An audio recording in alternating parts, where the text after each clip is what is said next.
Bonjour, ici Frédéric Langorieux, votre coach mental en trading. Aujourd'hui, je vais vous parler dans cette vidéo peut-être de la qualité la plus fondamentale et la plus essentielle en trading. Et quand je dis ça, je pèse mes mots parce que finalement, on pourrait se dire oui, ok, c'est vrai, il faut cette qualité-là aussi, c'est important, mais est-ce que c'est la qualité fondamentale? Alors pourquoi je dis que c'est la qualité fondamentale? Parce qu'en fait, on va la retrouver partout, c'est-à-dire à chaque moment du trading, mais aussi dans chaque type de trading. Parce que, on va le voir, il y en a certains qui essayent de trouver des méthodes où il y a besoin de moins, mais il y en a besoin quand même.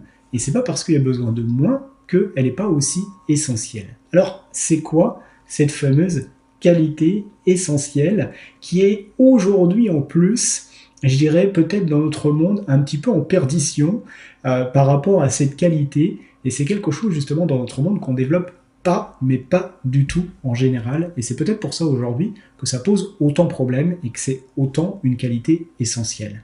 Je parle tout simplement, peut-être vous l'avez deviné, je sais pas.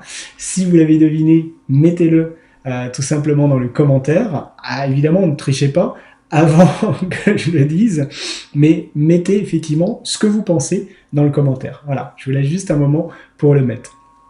Donc, cette qualité essentielle, en fait, tout simplement, eh bien, c'est la patience. La patience, en fait, elle est essentielle en trading parce qu'on va la retrouver à tout bout de champ. Et restez bien avec moi jusqu'au bout de cette vidéo. Pourquoi? Parce que je vais vous expliquer pourquoi, mais surtout, je vais vous donner quelques éléments pour pouvoir justement développer cette patience peut-être qui vous manque autant dans certains domaines. La patience, on va la retrouver à tout moment. Pourquoi? Eh bien déjà, il faut la patience au départ avant de rentrer dans un trade. Pourquoi? Parce que si vous avez un minimum de méthode, ça veut dire que vous attendez certaines configurations, certains moments donnés bien précis pour pouvoir rentrer en position. Et donc ça veut dire que on va commencer par attendre. Un peu comme à la pêche. C'est qu'on va attendre et puis on ne sait pas quand le poisson il va mordre. Donc nous c'est pareil, on ne sait pas quand le marché va nous présenter la situation qui correspond à notre setup qu'on attend. Et évidemment, ça va dépendre bien sûr du style de trading par rapport à ça, parce que ça peut prendre plus ou moins de temps. Si vous êtes en swing trading, évidemment, il y en a certains, et j'en ai vu, qui n'ont pas pris de position pendant plusieurs années, qui attendaient tout simplement des cycles, que ce soit par exemple pour les cryptos, que ce soit etc., eh bien, ils attendent le cycle, le bon moment pour pouvoir prendre un trade qui va durer peut-être pendant plusieurs semaines, voire plusieurs mois. Donc, on est dans des configurations différentes évidemment que quelqu'un qui fait du scalping, et ça veut dire qu'il faut beaucoup de patience pour attendre à ce moment-là. Okay, et quand vous êtes en position, il faut encore beaucoup de patience pour attendre l'évolution du trade.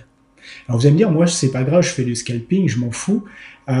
Oui, mais en même temps, dans le scalping aussi, si vous prenez trop de trades, vous pouvez prendre trop de trades, vous pouvez faire de l'overtrading. Pourquoi? Pas parce que en fait, il fallait aussi attendre peut-être certains moments particuliers.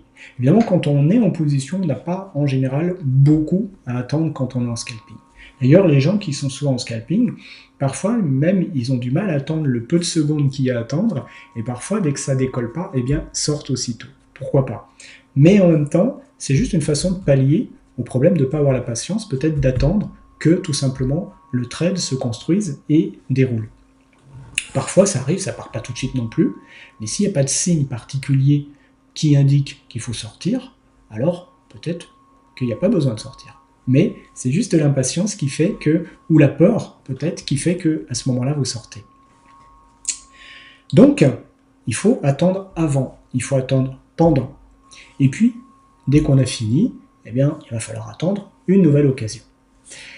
Mais il y a d'autres moments, d'autres endroits où il faut aussi avoir de la patience. Il faut avoir de la patience dans son apprentissage. Pourquoi? Parce que la plupart des traders sont pressés. L'avidité. Veulent aller vite. Et si c'est ton cas aussi, que tu veux aller vite, eh bien, qu'est-ce que tu vas faire? Tu vas mettre du levier en plus, tu vas avoir tendance à l'overtrading, et tout ça va faire que non seulement tu vas faire du surplace, peut-être même au contraire tu vas reculer, voire tu vas planter ton compte. Et c'est pour ça d'ailleurs que, pour ceux qui sont en propre firme, les profs firmes insistent beaucoup sur tout un tas de choses qui vont justement te pousser à vouloir aller plus vite. Ils vont te mettre un objectif ambitieux, ils vont te mettre beaucoup de l'eau à disposition, et puis ils vont te donner un temps pour réaliser cet objectif. Ou alors, éventuellement, alors ça va dépendre des profs firmes, évidemment, tu vas repayer le mois d'après si tu n'as pas fini. Et puis, comme par hasard, il y aura une promo pour le premier mois. Et puis, si tu renouvelles le deuxième mois, il n'y aura pas de promo. Donc, ça va te pousser, évidemment, à aller plus vite et avoir encore moins de patience. Et c'est vrai que, parfois, eh bien, le marché, il est propice aussi à ta méthode et parfois, il ne l'est pas. Donc, parfois, il faut attendre les bonnes journées ou les bons moments dans la journée. Et évidemment qu'il faut de la patience à ce moment-là. Et comme je disais, c'est qu'aujourd'hui, on est dans un monde de plus en plus qui n'a pas de patience. Okay ? Pourquoi ? Parce que le monde, on va dire 50 dernières années, s'est énormément transformé. Et il y a une vague de fond par rapport à ça qui fait que tout va de plus en plus vite. Je ne sais pas si tu as remarqué ça, tout va de plus en plus vite. C'est pas seulement les transports en commun qui vont de plus en plus vite, mais c'est tout qui va de plus en plus vite. Autrefois, moi j'ai connu, quand j'étais encore petit, eh bien, il n'y avait pas Internet, et tu sais, quand on voulait, par exemple, partir à l'étranger, quand on voulait envoyer des nouvelles, eh bien, on écrivait. On écrivait une carte, on écrivait une lettre, ça mettait 3 jours pour venir, voire plus à l'étranger, et donc, pour envoyer des nouvelles, pour envoyer, effectivement, des informations, ça prenait du temps. Et il y avait plein de choses comme ça qui prenaient du temps, en fait, beaucoup plus qu'aujourd'hui. Et aujourd'hui, tout va de plus en plus vite. Aujourd'hui, eh bien, plutôt d'envoyer une carte postale, tu prends une photo et puis tu l'envoies directement à tes amis, à tes parents, à tes proches. Et donc, ils l'ont immédiatement. Il n'y a plus de temps d'attente. Quand on téléphone à quelqu'un, on aimerait qu'il nous réponde tout de suite. Les gens sont scotchés à leur téléphone, effectivement, et demandent à leurs enfants de répondre tout de suite s'ils les appellent, ou inversement, etc. Et donc, on voit bien, dans l'entreprise aussi, tout va de plus en plus vite, on ne prend plus le temps de faire les choses, parce que le temps, quelque part, c'est de l'argent. Et à partir du moment où on a monétisé le temps, eh bien, effectivement, c'est devenu une gageure, quelque part, de perdre du temps. Le problème, c'est que tout ça, ça s'incruste, en fait, dans notre cerveau. C'est-à-dire que nous, on est élevés depuis presque tout petit, mais depuis longtemps, à cette idée de ne pas perdre de temps, d'aller vite, d'être performant. Et donc finalement, quand on se retrouve dans une configuration, sur un marché, sur une notion de temps qu'on ne maîtrise pas finalement, parce que c'est ça le vrai problème, c'est qu'on ne maîtrise pas la notion de temps sur le marché. Ce n'est pas nous qui décidons quand il va y avoir une occasion, quand ça va bouger, etc. Nous, en fait, on est en dépendance, et c'est nous qui devons nous adapter évidemment au rythme du marché. Et ça devient un peu insupportable pour beaucoup. Pourquoi ? Parce qu'on est habitué à être plutôt en contrôle des choses. Et on aime bien contrôler. Et là, quelque part, on ne contrôle pas grand-chose au fond. La seule chose qu'on contrôle, c'est quand on rentre, quand on ressort. Mais tout ce qui se passe autour, on ne contrôle rien. Et finalement, le marché fait un petit peu ce qu'il veut. Et c'est vrai que par rapport à ça, pour beaucoup de personnes, aujourd'hui, c'est devenu un petit peu insupportable d'être dans une situation où on ne contrôle pas, et dans une situation où il faut attendre la plupart de son temps. Alors, comment vous allez pouvoir sortir de ça ? Parce que, clairement, si vous ne développez pas votre patience, ça va vous poser énormément de problèmes dans le trading. Vous allez trouver ça chiant, parce que, en fait, il y a des moments où vous allez devoir attendre et vous n'avez rien à faire. Et la deuxième chose, c'est que le fait, tout simplement, de ne pas contrôler, vous allez trouver ça, parfois, insupportable. Et encore plus pour des gens qui ont l'habitude d'être en contrôle de ce qu'ils font, qui ont l'habitude d'être dans l'action, qui ont l'habitude de bouger beaucoup, eh bien, ce changement de rythme, ça va être un peu compliqué. Alors c'est pour ça qu'il y en a beaucoup, d'ailleurs aujourd'hui, qui sont attirés par des marchés, évidemment, où il y a beaucoup de volatilité. Style le Nasdaq, l'ES un petit peu moins, mais quand même, style peut-être effectivement des marchés comme le Gold encore, des marchés effectivement comme le Dow Jones évidemment, le DAX peut-être encore le matin, eh bien ça va faire que comme ça bouge beaucoup, ils vont beaucoup moins s'ennuyer. Mais en même temps, comme ça bouge beaucoup, eh bien, ils vont être beaucoup plus tentés aussi d'être dans l'action et justement de ne pas attendre le bon moment. Donc c'est paradoxal, mais le fait que ça bouge beaucoup, en fait, ça vous pousse à être aussi encore plus dans l'action et finalement, c'est pas obligatoirement plus évident. Par contre, si vous êtes sur des marchés comme le bon du trésor, le Bund, etc. et tout, c'est sûr que si vous êtes quelqu'un d'action et qui n'aime pas attendre, vous allez vous emmerder et ça va être très difficile pour vous de prendre du plaisir là-dedans. Et c'est là le vrai problème. Donc, vous allez devoir redévelopper la patience, vous allez devoir apprendre à ne pas contrôler et à vous adapter à ce qui se passe. Comment vous allez pouvoir faire? Alors, je vais vous donner quelques pistes, effectivement, par rapport à ça. C'est sûr que vous allez devoir redévelopper votre patience. Comment vous allez redévelopper votre patience? Alors, dans le programme Trader Pro Attitude, qui est l'accompagnement que je propose aux gens pour travailler sur ces choses-là, on a beaucoup d'outils, effectivement, pour faire ça. Mais je vais vous donner des choses simples à faire. C'est que moins vous êtes dans des situations où vous devez attendre, plus ça vous est insupportable d'attendre. Ça peut être paradoxal d'entendre ça, mais en même temps, c'est une réalité, vous le verrez. Donc, ça veut dire quoi? Ça veut dire qu'il va falloir vous refamiliariser à des situations d'attente. Par exemple, quand vous êtes dans la salle d'attente de votre médecin, quand vous êtes dans la queue aux grandes surfaces, quand vous êtes, etc. Tous les moments où vous avez besoin d'attendre et où vous sentez que vous êtes énervé, c'est là qu'il va falloir justement travailler votre patience. C'est les moments justement idéaux. Ou quand, par exemple, vous attendez l'appel de quelqu'un, quand vous avez envoyé un message que vous n'avez pas de retour, etc. C'est là que ça va être intéressant justement de travailler là-dessus. Et donc d'apprendre à lâcher prise, d'apprendre à vous détendre, d'apprendre aussi à switcher et à faire autre chose. Parfois dans le trading c'est pareil, on peut à certains moments, plutôt que d'attendre devant les graphes, on peut aller faire autre chose et se mettre pourquoi pas effectivement une alerte pour le moment où on arrive sur la zone qu'on a prévue, tout simplement. Okay, donc on peut aussi faire ça, on peut aussi apprendre à faire autre chose en même temps quand on est dans des grands moments d'attente, surtout par exemple si on fait du day trading. Ça, c'est la première chose, c'est recultiver tout simplement votre patience. Dans tous les moments où justement, en dehors du trading, dans la vie de tous les jours, où vous avez besoin d'avoir de la patience.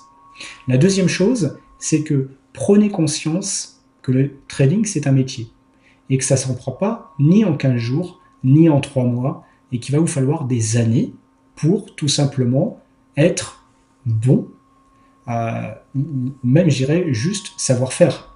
Okay, parce qu'avant d'être bon, même, il faut encore certainement plus d'années.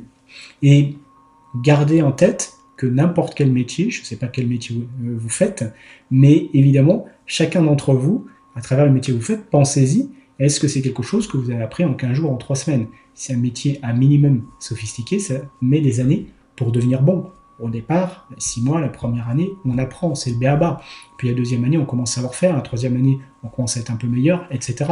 Mais en trading, c'est pas différent, évidemment. C'est un métier aussi, et il y a plein de choses à savoir, plein de choses à comprendre et plein de choses à savoir faire. Donc, prenez patience et projetez l'apprentissage du trading sur plusieurs années pour investir vraiment sur vous et vous permettre de réussir vraiment dans ce domaine. Et c'est pour ça qu'il faut aimer ça, c'est pour ça qu'il faut être prêt à y consacrer du temps, à y consacrer de l'énergie, à y consacrer de l'argent, parce qu'au départ, comme dans toute activité, le temps d'apprentissage, eh bien, ça va être de l'investissement, évidemment. Donc ça, c'est la première étape, c'est réapprendre la patience. Et vous allez pouvoir utiliser des outils, tout ce qui est outils de méditation, de manière générale, pour revenir à l'instant présent. Mais de manière générale, c'est de revenir à l'instant présent, de sortir en quelque sorte du temps qui passe. Parce que plus vous regardez le temps qui passe, effectivement, plus vous êtes impatient. Plus vous sortez de cette conscience du temps, plus vous revenez sur ce qui se passe là, moins vous aurez l'impression, tout simplement, que le temps passe. Vous savez, c'est un peu comme quand vous faites une activité qui vous plaît vraiment, vous êtes tellement concentré sur votre activité que vous ne voyez pas le temps passer. Et d'ailleurs, peut-être ça vous arrive aussi en trading, parfois vous êtes concentré et vous ne voyez pas le temps passer. C'est la même chose qu'on peut avoir quand on regarde un bon film, quand on lit un bon livre, et à un moment donné, on ne voit plus le temps passer parce que le temps est une notion consciente. Et en même temps, Quand vous perdez la notion du temps, ça veut dire aussi que vous perdez en conscience par rapport à ce qui se passe à l'extérieur de vous. Mais plus vous apprendrez à lâcher, d'une manière générale, à lâcher le contrôle notamment, plus vous serez à l'aise avec le trading. Donc ça veut dire que si vous êtes quelqu'un qui est beaucoup en contrôle dans votre vie, d'une manière générale, dans votre boulot, eh bien, il va falloir aussi développer cette capacité justement à lâcher prise. Et le mieux pour ça, c'est d'avoir des activités qui vont vous permettre justement de lâcher prise et de ne pas être en contrôle ni du temps, ni de ce qui se passe, et ni dans la maîtrise tout simplement de tout ce qui peut se passer. Okay ? Et donc, d'apprendre à savoir faire, même sans aucun contrôle de ce qui se passe, et à être bien avec ça. C'est-à-dire de d'étendre votre zone de confort sur le fait qu'aujourd'hui, votre zone de confort, elle est peut-être dans le contrôle, d'étendre votre zone de confort au non-contrôle, entre guillemets, et à la non-maîtrise de ce qui se passe. Et ça, il y a plusieurs activités, bien sûr, que vous pouvez faire par rapport à ça. Toutes les activités, tout simplement, où vous n'allez pas maîtriser le timing, où vous n'allez pas maîtriser ce qui se passe, et vous allez tout simplement disposer des choses. Et toutes les activités qui iront dans ce sens-là vont pouvoir développer ce lâcher-prise. Alors bien sûr, vous pouvez aussi développer ça à travers des bouquins, à travers des stages de développement personnel, ou à travers des techniques comme on le fait dans Trader Pro Attitude. Voilà. Pensez à liker la vidéo, pensez à vous abonner si ce n'est pas encore le cas. J'espère que tout ça vous permettra un petit peu de réfléchir à ça et puis de mettre en œuvre des choses qui vont vous aider. Si vous voulez et vous êtes intéressé par le programme Trader Pro Attitude, il y aura bientôt une nouvelle session qui commencera. Donc, cliquez sur le lien ci-dessous, allez sur le site, prenez rendez-vous éventuellement avec moi pour en discuter et on verra si vous pouvez faire partie de cette nouvelle session. Je vous souhaite une bonne journée, je vous dis à très bientôt. Au revoir.